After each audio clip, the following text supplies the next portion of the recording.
చూసారా ఎన్ని రకాల వంటలు చేసిందో? అదేరా ఆడపిల్ల ఇంట్లో ఉంటే ఎంత ఉపయోగం తెలిసిందా? ఆ ఏంటమ్మది? అబ్బా గుత్తివంకాయ కూర మామిడి చాలా ఇష్టం అమ్మా. అక్కడ వడ్డించు. అవునా? చాలు చాలు చాలు చాలు అమ్మా, అక్కడ వడ్డించు. చాలా సంవత్సరాల తర్వాత మా ఇంట్లో ఆడవాళ్ళ చేతి వంట తింటున్నాం అమ్మా. బాగుందా అంకుల్? చాలా బాగుందమ్మా. చాలు నువ్వు కూడా తిను.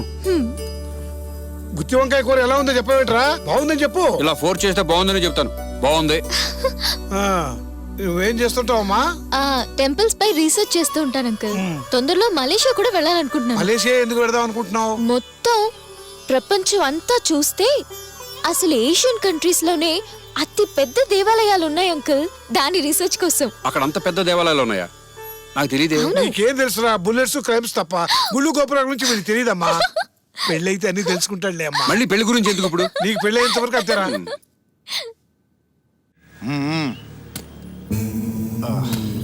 Take it. Okay, thank you. I'll keep eating you once again. దేవాలయాల మీద రీసెర్చ్కి వెళ్తున్నావు. అక్కడికి వెళ్తావు నాకు ఇష్టం లేదు. ఎందుకు?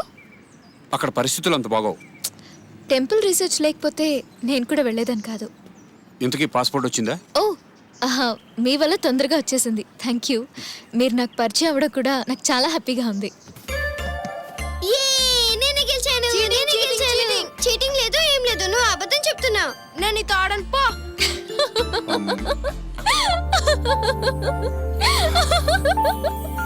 ఏంటండి అంతలా నవ్వుతున్నారు? అమ్మాయి చూడండి వాడిని ఎలా బెదిరిస్తుందో. ఈ వయసు నుంచే డామినేషన్ ట్రై చేస్తుంది అనమాట. డామినేషన్ ఏంటి? ఆట అంటేనే ఎలాగోలా గెలవడం. అలాగేలేండి.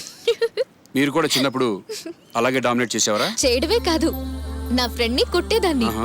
ఆట మేమిద్దరం బాగా ఆడేవాళ్ళు. నేను ఓడిపోయినా వాడినే కొట్టేదాన్ని. అన్నట్టు ఈ ఆట మీకు తెలుసా? ఈ ఆట తెలియని వాళ్ళు ఎవరుంటారు చెప్పండి. నేను చిన్నప్పుడు చాలా మంది ఫ్రెండ్స్ తో ఆడేవాడిని. నేనైతే నా ఫ్రెండ్ తోనే ఆడేదాన్ని.